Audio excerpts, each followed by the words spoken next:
যে মানুষ তার জীবনের মায়া তুচ্ছ করে তার পতনের জন্য ঐক্যবদ্ধ হয়ে রাস্তায় নেমেছে।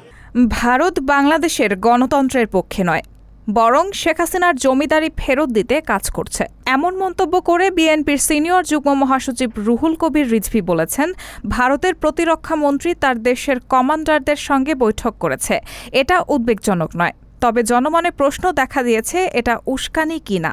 ভারত কি শেখ হাসিনাকে সান্ত্বনা দেওয়ার জন্য তার জমিদারি পুনরুদ্ধারের জন্য কাজ করছে? তাহলে প্রতিরক্ষা মন্ত্রী এভাবে কথা বলছেন কেন? ভারতের উদ্দেশ্যে তিনি বলেন, বাংলাদেশের জনগণ দেশ থেকে এক দানবকে তাড়িয়ে মুক্ত বাতাসে চলাফেরা করছে।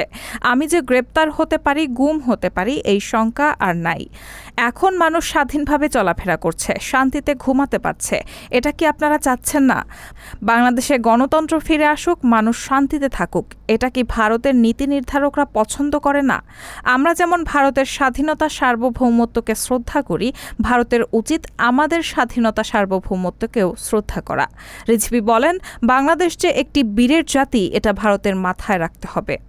গতকাল শনিবার শেরে বাংলা নগরে সাবেক রাষ্ট্রপতি শহীদ জিয়াউর রহমানের মাজারে নার্সেস অ্যাসোসিয়েশন অব বাংলাদেশের ২১তম প্রতিষ্ঠাবার্ষিকী উপলক্ষে পুষ্পার্ঘ্য অর্পণ ও দোয়া শেষে রিজভী সাংবাদিকদের এসব কথা বলেন।